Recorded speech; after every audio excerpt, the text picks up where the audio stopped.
por dentro das principais discussões que impactam seus investimentos e das análises de nossos especialistas sobre as movimentações do mercado financeiro. Falando nisso, nosso encontro é toda manhã, logo após a abertura do mercado. Entre nos canais oficiais do Itaú Personalité e envie suas dúvidas sobre recomendação de investimentos.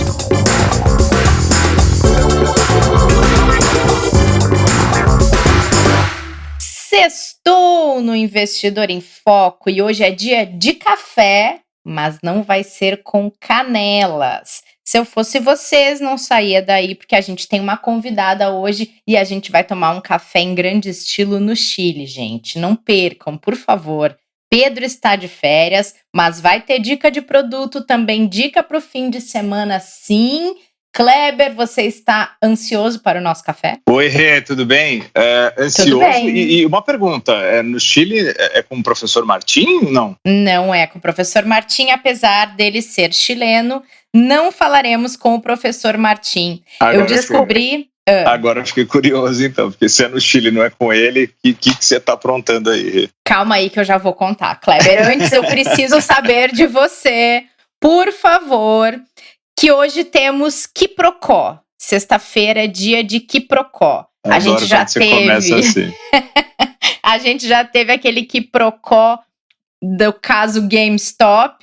Hoje, possivelmente, teremos Quiprocó Petrobras, porque o presidente da República anunciou que vai zerar impostos federais sobre o gás de cozinha, também por 2 meses sobre o óleo diesel, e na mesma transmissão aí que ele fez nas redes sociais, criticou o reajuste do preço dos combustíveis anunciado pela Petrobras, e a expectativa é que essas declarações todas que foram dadas repercutam no mercado nessa sexta, né? É isso mesmo, assim, a ofensiva, né, que veio do presidente, né, e que teve, né, o aval do ministro da Economia, do Paulo Guedes, né, pode ser recebida, né, pelo mercado como um sinal que a gente coloca de ingerência, né, e acaba pesando ali sobre as ações da Petrobras no dia de hoje, né, em meio até à queda dos preços, né, também que a gente vem acompanhando do próprio petróleo, né.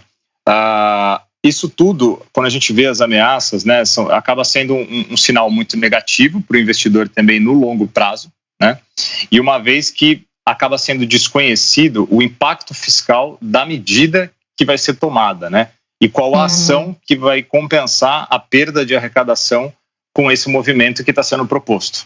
Então, você tem uma ameaça, você tem um risco de ingerência e você tem uma questão fiscal envolvida na situação. Tudo isso impacta para o mercado e o investidor pode sim, com esse movimento, com essas notícias, acabar fugindo um pouco mais de risco para se proteger, né? E até aproveitar também para, no caso, quando a gente tem um movimento tão positivo como nos últimos meses e semanas, né, do índice e da própria Petrobras, de realização de lucro, né? Então, a gente já vê na abertura dos mercados aqui o índice Bovespa, né, que por enquanto os mercados, enquanto a gente está gravando, não abriram, operar no campo negativo e descolado do cenário internacional, tá?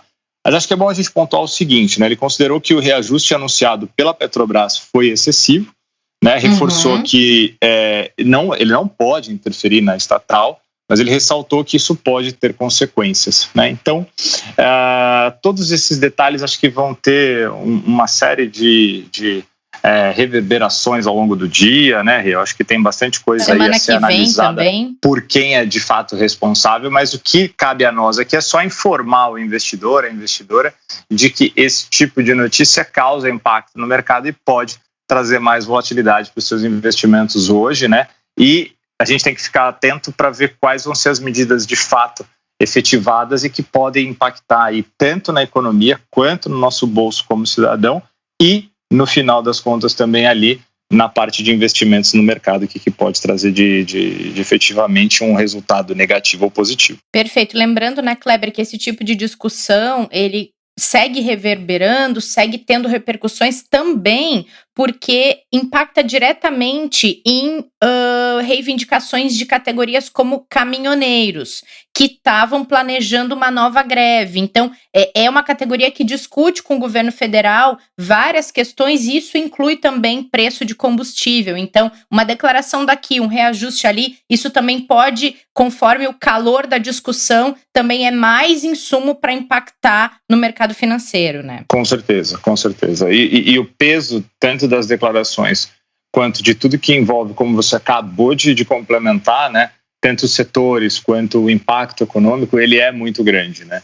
Então, claro, a gente, sem dúvida nenhuma, tem que ficar atento, e é o que a gente vai fazer aqui, que é informar o máximo possível, até direcionando o investidor, né, do que pode ou não ser feito, até para se proteger, se for o caso, mas por enquanto a gente está no campo só informativo, que é o que a gente tem por enquanto aqui. Boa!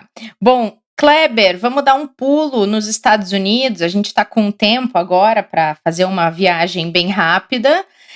As bolsas americanas tiveram queda essa semana devido a duas preocupações. E aí, queria que você explicasse para a gente por que elas impactaram mercados e por que elas têm relevância. Uma delas foi um possível aumento dos juros de títulos do Tesouro Americano e também aumento da inflação por lá. A gente teve um movimento essa semana que traz algumas preocupações lá no cenário norte-americano e que já vem há algumas semanas sendo discutidas e que agora acabaram pesando um pouco mais, né? Esse receio de uma escalada de preços, né, das matérias-primas, né, que acabou se combinando com a recuperação do consumo norte-americano, né? E também a gente tem a questão do novo pacote de auxílio econômico, né, na ordem lá de 1,9 trilhão de dólares no país, né, que acaba ainda demorando, né, para sair, não se sabe quando vai sair, apesar que ontem a gente teve informações da Câmara dos Representantes, né, da presidente Nancy Pelosi, que disse que deve ser votado até o final da próxima semana. A secretária do Tesouro, Janet Yellen, disse que deve sair nas próximas 2 semanas, mas o fato é que todas essas informações, ou seja, a necessidade do pacote que ainda não saiu, mas que quando sair também vai gerar um recurso a mais que pode aumentar a recuperação do consumo. Se aumenta o consumo, você pode ter um impacto na inflação. Aliado ao que a gente falou da escalada de preços das matérias-primas, você pode ter mais pressão inflacionária e aí você teria o que? A necessidade de uma eventual alta dos juros, tá? Isso fez com que os mercados acabassem se preocupando um pouco, né? Os dados do governo americano divulgados até quarta-feira mostram, né, que as vendas no varejo dos Estados Unidos aumentaram, né? É a maior taxa nos últimos 7 meses, que foi anunciado agora de janeiro, né? Outro ponto que a gente tem que olhar também é o aumento inesperado de pedidos semanais de auxílio-desemprego, né, que vem também, isso já é um dado um pouco mais negativo, que mostra então a necessidade realmente de você ter esse auxílio, né, e esse pacote de estímulos. Então, esse risco de pressão inflacionária, com a possibilidade de uma alta de juros, acabou pressionando as curvas e você teve uma preocupação maior dos investidores que aproveitaram para também realizar lucros, né, porque a gente tem que lembrar que há poucos dias a gente viu recordes sobre recordes nos índices acionários em Nova York.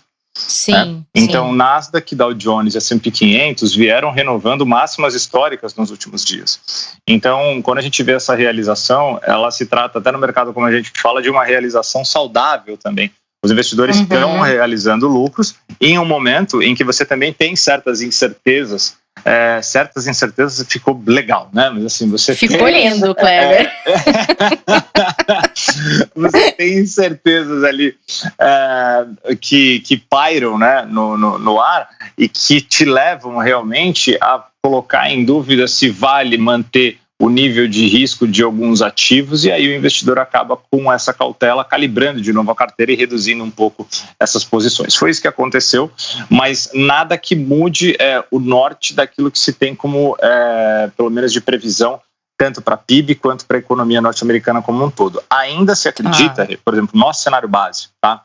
Que a recuperação do emprego norte-americano, o que é considerado pleno emprego, que voltaria para os níveis próximos abaixo de 4%, seria para o final de 2022. Você teria um trabalho grande ainda aí para essa recuperação. Então você teria ainda um tempo grande para também a inflação chegar num nível alto. Ela ainda está muito controlada e demoraria em torno de 1 ano e meio há quase 2 anos para ela chegar no nível inflacionário necessário para, juntamente com a alta do consumo, juntamente com o pleno emprego, você precisar aumentar juros de novo. Então você só teria um aumento de juros provavelmente por todos esses dados e essas projeções daqui a aproximadamente 2 anos. Essa é a análise de vários especialistas, né, que são consultados tanto aqui quanto lá fora. Mas, como o mercado é muito dinâmico, isso pode aumentar e essa pressão pode acabar mudando. A gente viu isso recentemente aqui no Brasil, né? A gente tinha o For Guidance que foi retirado. O For Guidance lá nos Estados Unidos continua. Ele está ativo, né? O Fed colocou, ele vê que dá para carregar a taxa 0,025, né, nesse intervalo por muito tempo lá, mas essas preocupações sempre vêm à tona quando se tem esse risco de pressão inflacionária e aí naturalmente traz um pouco de volatilidade, mas por enquanto tudo dentro do que é esperado como normal. Perfeito. Bom, antes da nossa atração desta sexta-feira, faz um resumo para a gente desses dados que saíram na zona do euro. O PMI subiu um pouco em cima da queda que vinha apresentando nos últimos resultados, né? Isso aí, veio melhor que o esperado. Lembrando aí, né, só para fazer um glossáriozinho, né, PMI, né? Ah, boa. Bem lembrado. Que é o nosso índice, o nosso tradicional, já aqui até a gente já falou bastante dele, né, no podcast, né, o índice de gerente de compras, que é uma medida onde a gente consegue enxergar se a economia está em avanço ou em retração, né? Ou seja, se a gente está crescendo ou se a gente está tendo um retrocesso econômico, e o limite para isso é a pontuação acima ou abaixo de 50. Né? Então, a gente teve uma queda muito forte, né? De todas as economias para baixo de 50, mostrando um nível de recessão, e agora a gente vem num compasso de recuperação, né? E ela avançou, quando a gente olha para o PMI composto, que já engloba ali o varejo, né? A gente tem o PMI de serviço, a gente tem o PMI de manufatura, a gente tem também o PMI industrial. Quando a gente olha para todos eles no composto, ele avançou de 47,8 em janeiro para 48,1 em fevereiro. É marginal? É pequena a diferença? É pequena, né? Mas os analistas previam que ele ficaria inalterado, né, de um mês para o outro. Então já foi muito positivo. Quer dizer, enquanto todo mundo acreditava que não ia se movimentar, que por causa da pandemia, que por causa só do início das vacinações o reflexo seria praticamente zero de melhora na economia, a Europa mostrou tipo um fôlego melhor do que se esperava. Então foi muito bem recebido, né? O PMI industrial acabou ajudando bastante, né? Teve uma alta inesperada, né, de 57,7 em fevereiro. É o maior nível, para se ter ideia, do industrial na Europa nos últimos 36 meses. Isso também é um outro ponto muito positivo. Quer dizer, o pátio industrial europeu volta à sua atividade praticamente a todo vapor, né? Usando uma expressão muito popular, né, mas é de fato o que vem acontecendo nos últimos meses, e pelo menos foi o que aconteceu agora no início de 2021.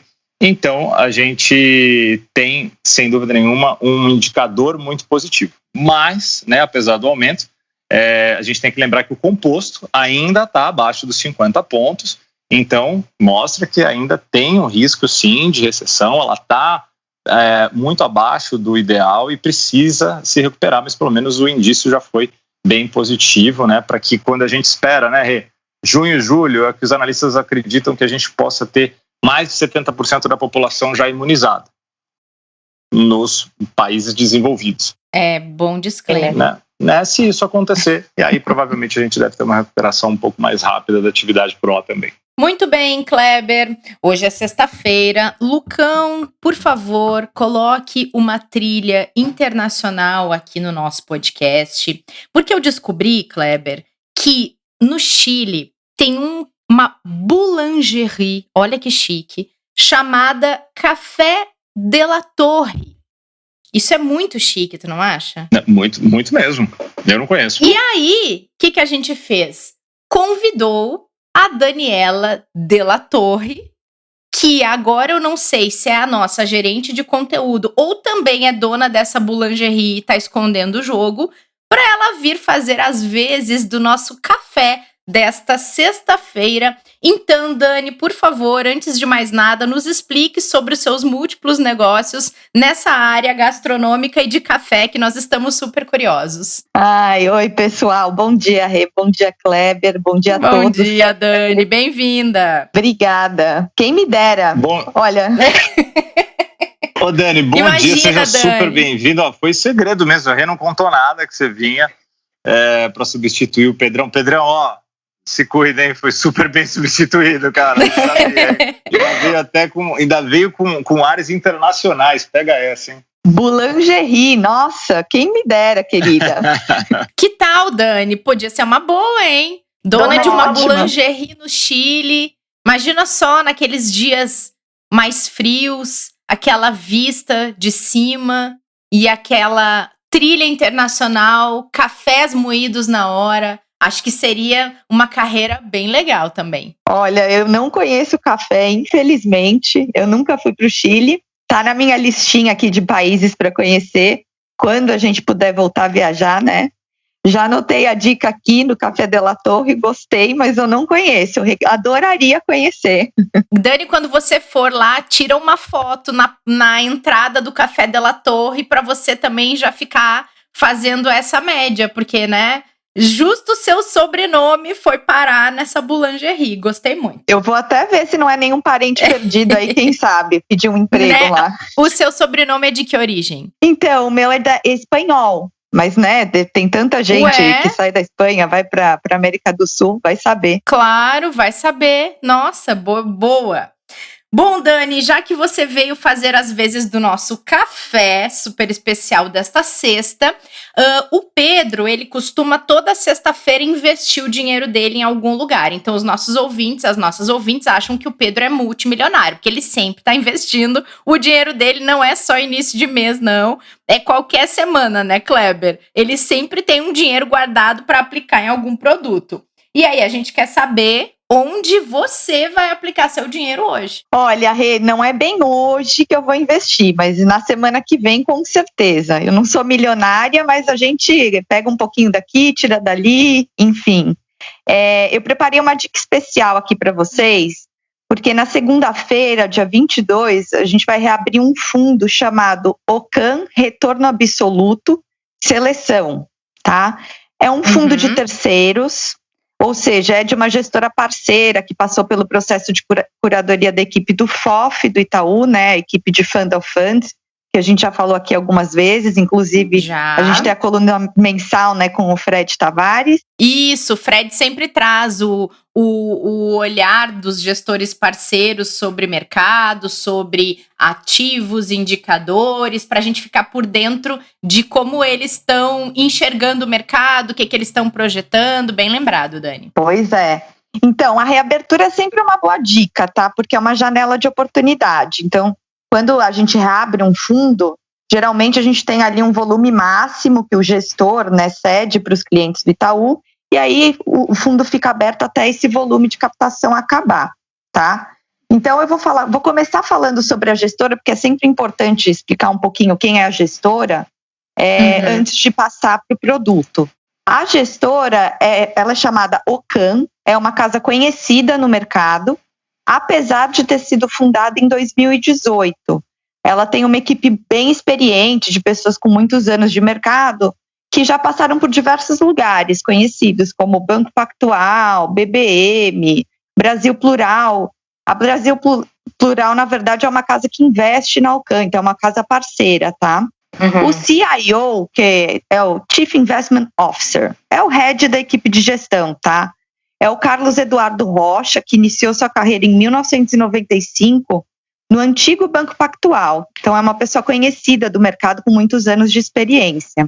Aí, falando aqui sobre o produto ele está na prateleira do Itaú desde janeiro de 2020. Mas antes da gente abrir na nossa prateleira, o fundo já existia, tá? Ele foi lançado em 2013.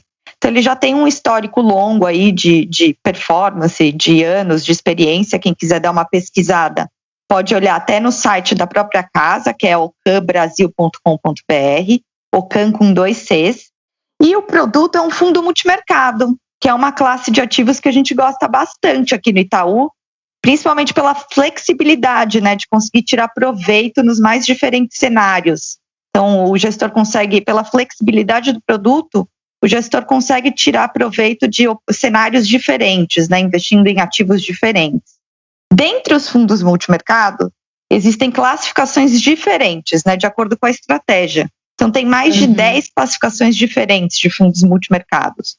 Como, por exemplo, tem macro trading, macro carregamento, balanceados. E esse fundo, ele é um fundo multimercado livre. O que isso significa?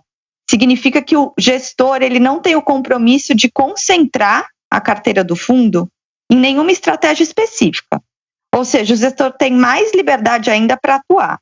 Então, se o gestor encontrar uma oportunidade única, que ele tem muita convicção, numa cesta de ações nos Estados Unidos, ele pode investir 100% ali da carteira em renda variável nos Estados Unidos. Ele não tem obrigação de ficar concentrado em nenhuma classe de ativo, tá?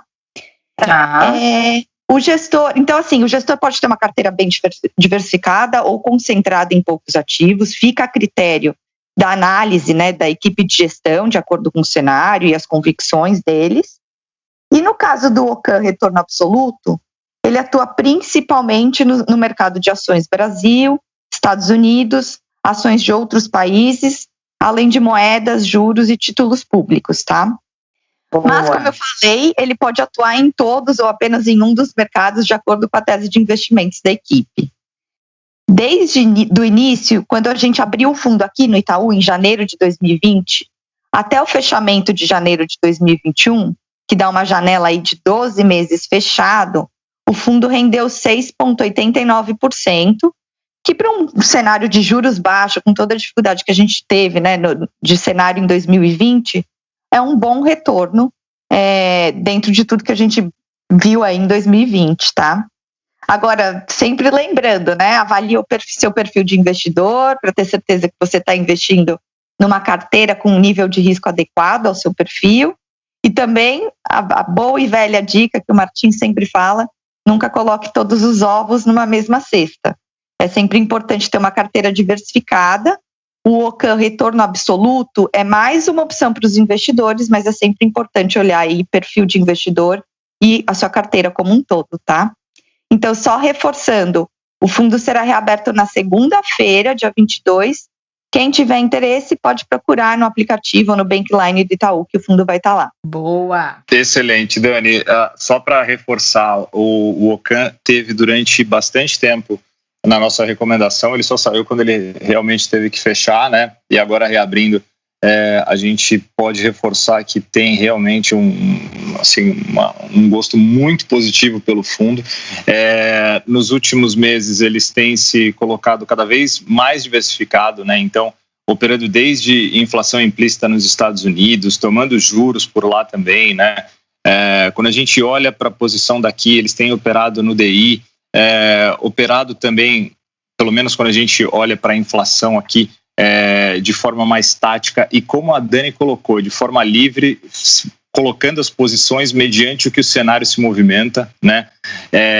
Olhando para o livro internacional, né? Quer dizer, as posições internacionais eles têm feito não só nos Estados Unidos, mas também em outras posições de forma tática, né?